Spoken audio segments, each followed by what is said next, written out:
Senior صحافی اور تجزیہ نگار جاوید چودھری کے مطابق میجر طارق رحیم ذوالفقار علی بھٹو کے ADC تھے۔ وہ ایک بہادر افسر تھے۔ 1974 میں بھٹو صاحب قبائلی علاقے کے دورے پر گئے۔ وزیر اعظم جب ہیلی کاپٹر سے اترے تو جلسہ گاہ میں دھماکہ ہو گیا۔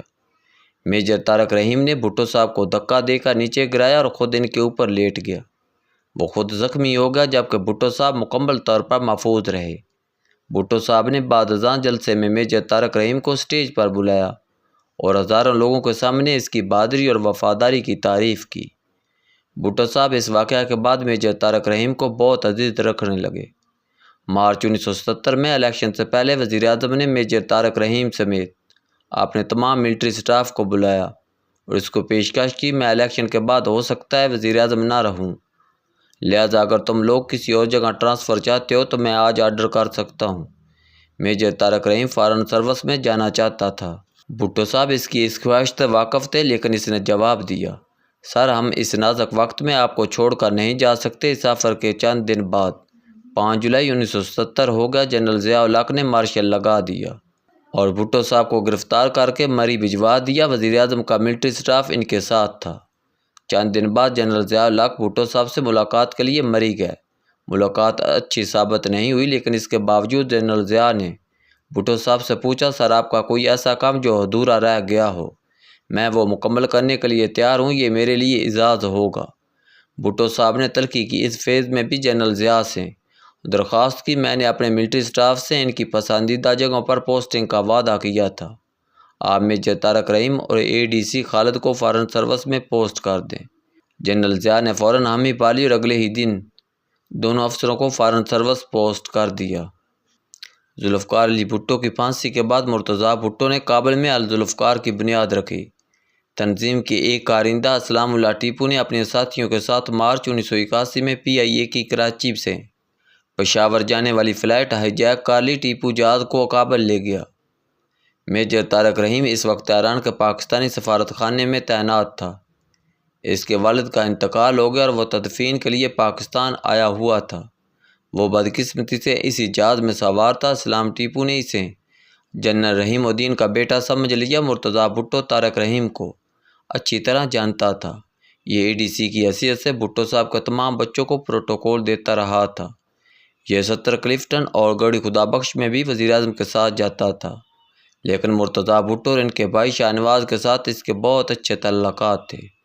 وہ دونوں یہ بھی جانتے تھے ان کا جنرل رحیم الدین کے ساتھ کوئی تعلق نہیں۔ میجر طارق نے جہاز سے مرتضیٰ بھٹو کو خط بھی لکھا اور اس میں انہیں اپنا پرانا تعلق یاد کرایا، لیکن اس کے باوجود اسلام ٹیپو نے مرتضیٰ بھٹو کے حکم پر طارق رحیم کو 6 مارچ کو گولی مار کر اس کی لاش جہاز سے نیچے پھینک دی، اور یہ منظر پوری دنیا کے میڈیا نے اپنے ناظرین کو دکھایا، اور یوں بھٹو صاحب کا سابق ADC محسن اور بے گناہ شخص نفرت کی بھیٹ چڑھ گیا۔ میں نے یہ واقعہ راجہ انور کی کتاب داشت گر شدادہ میں پڑھا تھا اور یہ میرے ذہن میں چپک کر رہ گیا تھا۔ آپ قسمت کا ہیر پھیر ملاحظہ کریں، ایک ADC نے اپنی جان داؤ پر لگا کر بھٹو صاحب کی جان بچائی، اور بھٹو صاحب نے اپنی حکومت گرانے، مارشل لا لگانے اور اپنی جان کے دشمن جنرل ضیاء الحق سے درخواست کر کے اسے وزارت خارجہ میں ٹرانسفر کرایا، اور پھر وہ شخص اسی بھٹو صاحب کے بیٹے کے ہاتھوں مارا گیا۔ کیا اس سے بڑی کوئی بدقسمتی ہو سکتی ہے؟ اور اس بدقسمتی کو جس دردناک انداز سے راجہ انور نے تحریر کیا وہ صرف ان کا خاصہ ہے۔ اب سوال یہ ہے، راجہ انور کون ہے؟ راجہ انور مشہور اسٹوڈنٹ لیڈر، سیاستدان، صحافی اور رائٹر تھے۔ یہ اب بھی ہیں۔ انہوں نے طالب علمی کے زمانے میں کالج اور پنجاب یونیورسٹی سے سیاست کا آغاز کیا، بھٹو صاحب تک پہنچے اور ان کے مشیر بن گئے۔ مارشل لا کے بعد یہ کابل چلے گئے۔ وہاں اس زمانے میں روس نواز نجیب اللہ کی حکومت تھی۔ مرتضیٰ بھٹو اور شاہ نواز دونوں وہاں پناہ گزین تھے۔ راجہ انور ان کے ساتھ شامل ہو گئے۔ مرتضیٰ بھٹو نے الذوالفقار بنائی اور پاکستان میں دہشت گرد حملے شروع کر دیے۔ راجہ صاحب اس زمانے میں مرتضیٰ بھٹو کے دست راست تھے۔ یہ جب مرتضیٰ بھٹو کے قریب پہنچے تو انہیں ان کے کردار کی خامیاں نظر آنے لگی۔ مرتضیٰ بھٹو کو اپنی ذات کے علاوہ کچھ دکھائی نہیں دیتا تھا۔ وہ شکی مزاج بھی تھے اور وہ کسی کو پھلتا پھولتا بھی نہیں دیکھ سکتے تھے۔ بہرحال اس دوران مرتضیٰ بھٹو سے ان کے اختلافات ہوئے اور انہوں نے نجیب اللہ کو کہہ کر راجہ انور کو کابل کی پول چرخی جیل میں بند کرا دیا۔ جیل کا وہ دور بہت دردناک تھا۔ اسلام ٹیپو اور دوسرے انقلابی بھی بہت جلد مرتضیٰ بھٹو کا اعتماد کھو کر جیل پہنچ گئے۔ راجہ انور کو ان سے ملاقاتوں کا موقع ملا، وہ سب اپنی غلطیوں اور مرتضیٰ بھٹو پر اندھے اعتماد پر شرمندہ تھے۔ مرتضیٰ بھٹو نے اس دوران راجہ انور کے قتل کی خبر بھی جاری کر دی۔ اس خبر سے قبل راجہ صاحب کی قبر بھی کھود دی گئی تھی اور انہیں اس کی زیارت بھی کرا دی گئی۔ پاکستان میں ان کی غائبانہ نماز جنازہ ہو گئی اور خاندان اور دوستوں نے ان کی تعزیت بھی کر لی تھی، لیکن اللہ تعالیٰ کو ان کی زندگی بہت عزیز تھی، لہذا یہ بچ بھی گئے اور فرار ہو کر جرمنی پہنچ گئے۔ وہاں انہوں نے سیاست اور انقلاب سے طیب ہو کر بزنس شروع کیا، شادی کی، بچے پیدا کیے اور ایک نارمل زندگی کا آغاز کیا۔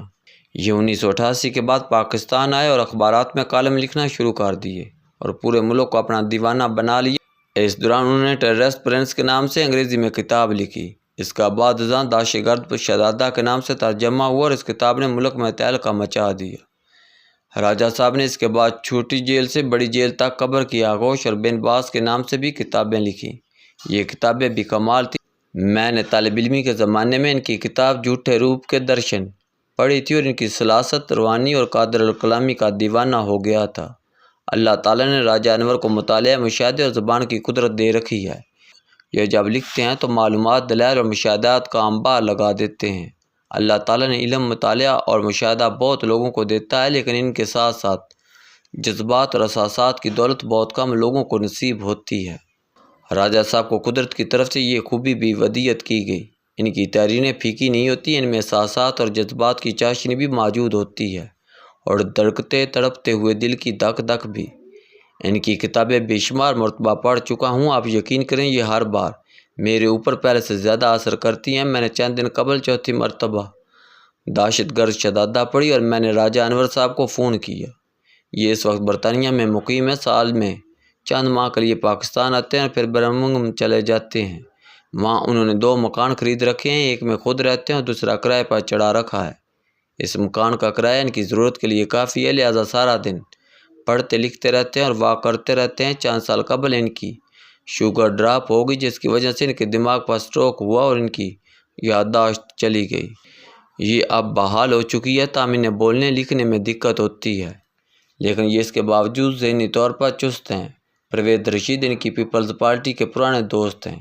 یہ انہیں نون لیگ میں لے آئے تھے، مگر پارٹی نے ان سے کوئی کام نہیں لے سکی۔ شاید ہماری پارٹیوں کو اب راجہ انور جیسے لوگوں کی ضرورت نہیں رہی۔ نون لیگ میں بھی مریم اورنگزیب اور عظمیٰ بخاری قابض ہو چکی ہیں۔ یہ 3 کرسیوں پر خود بیٹھ جاتی ہیں اور باقی پر اپنے بیک رکھتی ہیں، لہذا راجہ انور جیسے لوگوں کے لیے جگہ نہیں بچی۔ یہ واضح دار اور عزت نفیس سے مالا مال انسان ہیں، یہ اپنی باری کے انتظار میں ہجوم میں کھڑے نہیں ہو سکتے، لہذا یہ اب حیرت سے کھیل ختم ہونے کا انتظار کر رہے ہیں۔ میرا آج کے نوجوانوں اور سیاسی کارکنوں کو مشورہ ہے، یہ اگر سیاست کی سنگ دلی اور تاریخ کی بے رحمی کا مشاہدہ کرنا چاہتے ہیں تو یہ راجہ انور کی کتابیں ضرور پڑھیں۔ یہ کتابیں ان کی آنکھیں کھول دیں گی، یہ انہیں اس ماضی سے متعارف کرا دیں گی جس سے رابطے کے بغیر ہمارا حال اچھا ہو سکتا ہے اور نہ مستقبل۔